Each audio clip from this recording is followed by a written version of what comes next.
வணக்கம். நான் வியா டியூஷன் ரேவதி மீனால் பேசுகிறேன். எல்லாரும் எப்படி இருக்கீங்க? இன்னைக்கு நம்ம பார்க்க போகிற டாபிக் வந்து பார்த்தீங்கன்னா, டோன்ட் ஷேர் யுவர் தாட்ஸ். அதாவது நீங்கள் உங்கள் மனசில் என்ன நினைக்கிறீங்களோ, உங்களுடைய அந்த தாட்ஸை நீங்கள் ஷேர் பண்ண போகிற பர்சன் வந்து பார்த்தீங்கன்னா, உங்களுக்கு ரொம்ப தெரிஞ்சவங்களா இருக்கணும். என்ன கேட்டால் வந்து அந்த மாதிரி கூட நம்ம ஷேர் பண்ணணும்னு அவசியம் இல்லை. அதாவது நம்ம மனசில் நினைக்கிற எல்லாமே நம்ம பாயிண்ட் ஆஃப் வியூவில் அது வந்து சாதாரணமாக கூட இருக்கலாம். ஆனால் வந்து இதை வந்து யாருக்கிட்ட நம்ம சொல்கிறோமோ அவங்களோட பாயிண்ட் ஆஃப் வியூவில் இப்போ ஒரு நல்ல அதாவது உங்களுக்கு எப்பயுமே வந்து நல்லது மட்டுமே நினைப்பாங்க அப்படின்றவங்ககிட்ட உங்களோட தாட்டை ஷேர் பண்ணீங்க அப்படின்னா பெருசாக இம்பேக்ட் ஒன்றும் உங்களுக்கு வந்து அவங்க கிரியேட் பண்ண மாட்டாங்க. அதே இது நீங்கள் எப்படா நீங்கள் வந்து உங்களுடைய கோலில் இருந்து நீங்கள் பின்வாங்குவீங்க அப்படின்னு எதிர்பார்த்துக்கிட்டு இருக்க ஒருத்தவங்க கிட்ட உங்களையே அறியாமல் நீங்கள் வந்து ஒரு தாட்டை ஷேர் பண்ணிட்டீங்க அப்படின்னா அது வந்து எவ்வளோ பெரிய பின் விளைவுகளை வந்து அது ஏற்படுத்தும் அப்படின்றத ஒரு ஸ்டோரி மூலியமாக நான் சொல்கிறேன். நீங்கள் ரிலேட் பண்ணி பார்த்துக்கோங்க. ஒரு ஃபார்ம் இருக்குது, ஒரு வயல் இருக்குது. அதில் வந்து பார்த்தீங்கன்னா ஒரு குதிரையை வச்சு வந்து அங்கே வந்து உழுதுகிட்டு இருக்காங்க. குதிரை அப்படின்னு இது வந்து ஃபாரின் கண்ட்ரியில் நடந்த ஒரு உண்மையான ஸ்டோரி. இது வந்து அந்த ஸ்டோரியை எழுதினவர் வந்து பார்த்தீங்கன்னா இந்த ஹார்ஸோட ஓனர் தான் வந்து இந்த ஸ்டோரியே எழுதியிருக்காரு. அவர்கிட்ட வந்து ரொம்ப வருஷமா ஒரு ஹார்ஸ் வந்து இருந்துச்சு. அந்த ஹார்ஸ் வந்து பார்த்தீங்கன்னா பக்கத்தில் இருக்க ஃபீல்டில் இருக்கிற அத்தனை ஓனர்ஸுமே வந்து பார்த்தீங்கன்னா ரொம்ப பொறாமப்படுற அளவுக்கு அந்த ஹார்ஸ் வந்து அந்த ஓனருக்கு அதிகப்படியாக வேலை பார்த்து கொடுக்கும். அவர் வந்து தன்கிட்ட இருக்கிற கேட்டில் அதாவது ஷீப்பையோ கவ்வையோ அதெல்லாம் வந்து அவர் பெருசாக வந்து ரிலே பண்ணவே மாட்டார். அவரோட ஒர்க்கு முடிக்கிறதுக்கு அவர் மோஸ்ட்லி டிபெண்ட் பண்ணுறது வந்து பார்த்தீங்கன்னா வந்து ஹார்ஸ் தான். அந்த ஹார்ஸ் வந்து பார்த்தீங்கன்னா ரொம்ப வருஷமாக வந்து அந்த ஓனருக்கு அது வந்து ஒர்க் பண்ணி கொடுத்துக்கிட்டே இருக்குது. அப்போ ஒரு நாள் அதுக்கு வயசாக வயசாக அந்த ஹார்ஸ் வந்து ஃபீல் பண்ணுது, நம்மளுக்கு வந்து இப்போ ரொம்ப வந்து டயர்டாக இருக்குது அப்படின்னு சொல்லி ஃபீல் பண்ணுது. அதனால என்ன பண்ணுது அப்படின்னா அந்த ஹார்ஸோட அந்த ஃபேஸ்லேயே வந்து அது ஒரு டயர்ட்னஸ் வந்து தெரியுது. பட் அது வந்து ஓனர்கிட்ட அது எதுவுமே சொல்லவே இல்லை. அதோட ஒர்க்கை வந்து அது பார்த்துக்கிட்டே தான் இருக்குது. ஆனால் வந்து செல்ஃபாக அது என்ன நினைக்குது அப்படின்னா நம்ம முன்னாடி இருந்த எனர்ஜி நமக்கு இப்போ குறைஞ்சிக்கிட்டே இருக்குது அப்படின்னு அதுக்கு தனக்குத்தானே தான் நினச்சிருச்சு. அப்போ என்ன பண்ணுது, ஒரு நாள் வந்து ரொம்ப ஈவினிங்க்கு அப்புறம் அதோட வேலையெல்லாம் முடிச்சுட்டு வந்துட்டு அதோட இடத்துல வந்து அது ரெஸ்ட் எடுக்குது. அப்போ அந்த இடத்துல ஒரு கேட் வருது. அந்த கேட் வந்து என்ன பண்ணுது அப்படின்னா வந்து ஸ்னீக் பண்ணுது. ஸ்னீக்னா என்ன அர்த்தம்னா அப்படி உள்ள வந்து இந்த ஹார்ஸ் படுத்திருக்க இடத்த வந்து எட்டி பார்க்குது. எட்டி பார்த்தோன்னா அந்த ஹார்ஸ் வந்து பார்க்குது. பார்த்துட்டு என்ன நீங்கள் ரொம்ப சேடாக இருக்கீங்களே என்ன, நீங்கள் ரொம்ப டயர்டாக இருக்கீங்க என்ன அப்படின்னு சொல்லி இந்த கேட் வந்து கேட்குது. அத்தனை வருஷமா அந்த ஹார்ஸ் வந்து தன்னுடைய வேலைக்காகவும் தன்னோட ஹார்ட் ஒர்க்குக்காகவுமே பேர் போன அந்த ஹார்ஸ் வந்து பெருசா யாருக்கிட்டையும் தன்னுடைய எண்ணங்களை வந்து அது வந்து ஷேரே பண்ணாது. அது உண்டு, அது வேலை உண்டு, அதோட ஒர்க்கை கரெக்டாக முடிக்கும், அனாவசியமாக யாருக்கிட்டையும் பேசாது, ரெஸ்ட் எடுக்கும், மறுநாள் திருப்பி வந்து ஒர்க்குக்கு போயிடும். இதுதான் வந்து ஜென்ரலாக இருக்கும்.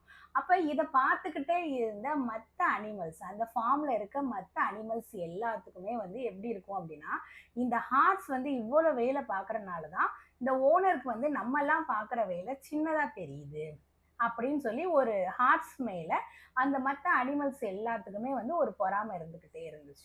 அது வந்து இந்த ஹார்ஸுக்கு தெரியாது. இந்த ஹார்ஸ் வந்து அதை பற்றிலாம் கவலையே படாது. தன்னோட ஒர்க்கை பார்த்துட்டு ஓனருக்கு எவ்வளோ ஒர்க் பண்ணி கொடுக்க முடியுமோ பண்ணிட்டு சாப்பிடும், தூங்கிடும், அவ்வளோதான்.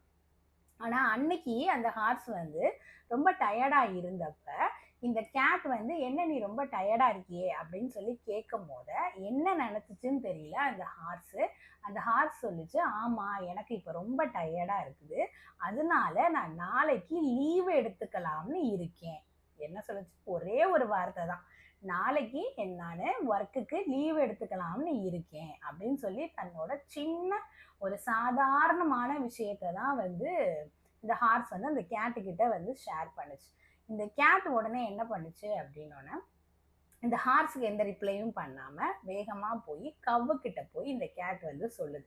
அந்த கவ்வு கிட்ட போய் கேட் என்ன சொல்லுது அப்படின்னா இந்த ஹார்ஸ் வந்து ரொம்ப வந்து சேடாக இருந்துச்சு, அதுக்கு வந்து சரியான சாப்பாடே கொடுக்கலையாம், அதனால வந்து அது ரொம்ப டயர்ட் ஆயிடுச்சாம் அப்படின்னு சொல்லி அந்த கேட்டுக்கு புரிஞ்ச விஷயத்த அதோட மூளைக்கு ஏற்ற அளவுக்கு கவ்வு கிட்ட போய் சொல்லிருச்சு. இந்த கவ் வந்து என்ன பண்ணிருச்சு அப்படின்னா இப்ப ஹார்ஸ் தான் வந்து அதிகப்படியான இவங்க எல்லாரும் பார்க்க வேண்டிய வேலைய அது விரும்பி செஞ்சுக்கிட்டே இருந்துச்சு.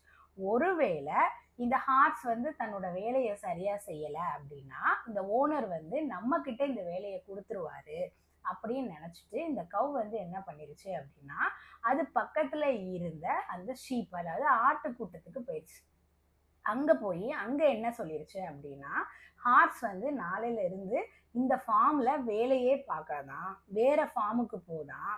அப்படி அது போயிருச்சுன்னா, நம்மள தான் வந்து ஓனர் வந்து அது பார்த்த அத்தன வேலையும் நம்மள பார்க்க வச்சுருவாரு. அப்படின்னு சொல்லி ஷீப் கிட்ட சொல்லிருச்சு. இது ஒரே பெரிய விஷயமா அந்த ஷீப் கூட்டத்துக்குள்ள இது வந்து பரவிருச்சு. ஆட்டுக்கூட்டம்னு சொல்லுவாங்கல்ல. என்னன்னே புரிஞ்சுக்காம ஆடு வந்து என்ன அது கேட்குதோ அது அப்படியே செய்யும் அப்படின்னு சொல்லுவாங்கல்ல. அதனால அந்த ஆட்டு கூட்டமே வந்து ஒரே சலசலப்பாயிடுச்சு. இத வந்து யார் பார்த்துக்கிட்டே இருந்தா அப்படின்னா, ஒரு முயல் வந்து இத பார்த்துக்கிட்டே இருந்துச்சு. இந்த முயல் வந்து யாரு அப்படின்னா, அந்த ஓனரோட பெட் அனிமலா இருந்துச்சு இந்த முயல். இந்த முயலோட காதுக்கு வந்து இந்த விஷயம் வந்துருச்சு.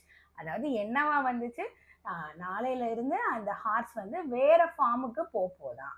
அப்படின்ற ஒரு விஷயத்த இந்த அரைகுறையா பேசின இந்த ஆட்டுக்கூட்டத்துக்கிட்ட இருந்து முயலுக்கு வந்துருச்சு. உடனே முயல் வந்து எங்க கொண்டு போயிரும் இந்த விஷயத்த? முயல் வந்து ஆல்ரெடி அந்த ஓனரோட பெட்டு. அதனால என்ன பண்ணிருச்சு, முயல் வந்து நேரா போய் ஓனர் கிட்ட என்ன பண்ணிருச்சு அப்படின்னா, இந்த மாதிரி ஹார்ஸ பத்தி எல்லாரும் பேசிக்கிட்டு இருக்காங்க. நாளைக்கு வந்து ஹார்ஸ் வந்து இங்க இருக்கிற அத்தன அனிமல்ஸையும் கூட்டிக்கிட்டு, அது வந்து பக்கத்துல இருக்க ஃபீல்டுக்கு வந்து ஒர்க்குக்கு போதாம்.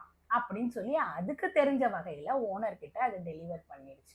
இப்ப இந்த ஓனர் என்ன பண்ணிட்டாரு அப்படின்னா, அவரால வந்து இந்த வந்து பிட்ரேல தாங்கவே முடியல. அவர பொறுத்தவரைக்கும் இந்த ஹார்ஸ் வந்து என்னமோ இவருக்கு துரோகம் பண்ணிட்டதாவே அவர் நினைக்கிறார். கொஞ்சம் கூட யோசிக்காம ஹார்ஸ வந்து என்ன பண்ணிடுறாருன்னா, ஒரு விஷ ஊசி எடுத்து அத வந்து போய் ஹார்ஸ் படுத்திருந்த இடத்துக்கு போய் அதுக்கு ஊசிய போட்டு என்ன பண்ணிட்டாரு, அந்த ஹார்ஸுக்கே தெரியாம ஹார்ஸ வந்து கொன்னுட்டாரு. அடுத்த நாள் வந்து பார்த்தீங்க அப்படின்னா, அந்த ஹார்ஸ் எந்திரிக்கவே இல்ல. இந்த இடத்துல இத்தன பேரு செஞ்சது உங்க பாயிண்ட் ஆஃப் வியூல சொல்லுங்க. இத்தன அனிமல்ஸும் செஞ்சது தப்பா? இல்ல இந்த ஹார்ஸ் செஞ்சது தப்பா? இல்ல இந்த ஓனர் செஞ்சது தப்பா? என்ன பொறுத்த வரைக்கும் என்ன அப்படின்னா, இந்த ஹார்ஸ் செஞ்சது தான் தப்பு. ஹார்ஸுக்கு வந்து எவ்வளவோ அவர் வந்து ஒரு பெரிய ஹார்ட் ஒர்க் வந்து செஞ்சுகிட்டு இருக்க ஒரு ஹார்ஸ் தன்னோட ஓனர் கிட்ட எனக்கு நாளைக்கு ஒரு நாள் லீவ் வேணும். நான் ரெஸ்ட் எடுத்துக்கிறேன் அப்படின்னு கேட்டிருந்தா, தாராளமா அந்த ஓனர் வந்து அந்த ஹார்ஸுக்கு லீவ் குடுத்திருப்பாரு. அப்படிதானே? லீவ் குடுத்திருப்பாரு, எக்ஸ்ட்ரா ஃபுட் குடுத்திருப்பாரு. டயர்டா இருக்கு அப்படின்னு சொன்னா, அதுக்கு தேவையான மெடிக்கல் இது பண்ணியிருப்பாரு. இதெல்லாம் விட்டுட்டு, இதுவரைக்குமே ஒரு கம்பீரமா இருந்த ஒரு ஹார்ஸ் தனக்கு கொஞ்சம் கூட பொருத்தமே இல்லாத ஒரு ஆளுகிட்ட, நான் டயர்டா இருக்கேன். அதனால நாளைக்கு ஒரு நாள் லீவ் எடுத்துக்கிறேன், எடுத்துக்கலாம்னு இருக்கேன்னு சொன்ன ஒரு சின்ன விஷயம், அந்த ஹார்ஸ் கிட்ட போட்டி போட முடியாத அத்தன அனிமல்ஸும் அது என்ன பண்ணிட்டாங்க, ஹார்ஸ வந்து பிட்ரயல் பண்ண மாரி. அதாவது இந்த இடத்துல வந்து ஹார்ஸ் ஒரு முட்டாள்தனமா தன்னுடைய எண்ணத்த யாருகிட்ட ஷேர் பண்ணக்கூடாதோ, அவங்க கிட்ட அந்த ஒரு வார்த்தை சொன்னதோட விளைவு அந்த ஹார்ஸோட உயிரே பறிச்சிருச்சு. இத வந்து லேட்டரா தான் வந்து அந்த ஓனருக்கு வந்து இந்த விஷயம் தெரிய வந்து, ஆனா அதுக்கப்புறம் தெரிய வந்ததுக்கப்புறம் என்ன இருக்கும்? போன ஹார்ஸ் திருப்பி வராதுல்ல.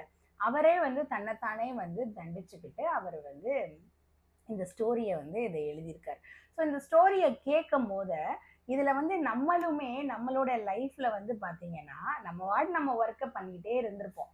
நம்ம என்னைக்கோ ஏதோ ஒரு ஒரு விஷயம் ஒரு சடனா அன்னைக்கு வந்து இவங்க கிட்ட இத ஷேர் பண்ணணும்னு கூட நெனச்சிருந்திருக்க மாட்டோம். ஒரு போற போக்குல யார்ட்டயோ ஏதோ ஒரு சின்ன விஷயம் சொன்னது, நமக்கே எத்தனையோ இடங்கள்ல வந்து நமக்கே திருப்பி வந்து, "நம்ம இப்படி சொல்லவே இல்லையே! இது ஏன் நமக்கு இப்படி நடந்துச்சு? நீ அப்படி சொன்னேல்ல!" அதனால தான் உன்கிட்ட நான் இத்தனை வருஷமா பேசாம இருந்தேன் அப்படிலாம் சில பேர் சொல்லிலாம் நம்ம கேட்டிருப்போம். நம்ம அந்த இடத்துல அத சொல்லியிருந்திருக்கவே மாட்டோம். இந்த நடுவுல இருக்கிறவங்க வந்து பேசுற நேரா மோத முடியாதவங்க, நேரா ஒருத்தவங்களுடைய ஹார்ட் ஒர்க்க மோத முடியாதவங்க எல்லாருமே இந்த மாரி சின்ன சின்ன சந்தர்ப்பங்களுக்காக வெயிட் பண்ணிக்கிட்டே இருப்பாங்க. அதனால நம்ம அவங்க கிட்டலாம் வந்து நம்மளுடைய தாட்ஸ ஷேர் பண்ணணும் அப்படின்னு சொல்லி அவசியமே இல்ல. நீங்க இந்த மாதிரி தாட்ஸ அதிகப்படியா யார்ட்டயாவது ஷேர் பண்ணிக்கிட்டு இருந்தீங்கன்னா, நீங்க உங்கள மாத்த வேண்டிய நேரம்.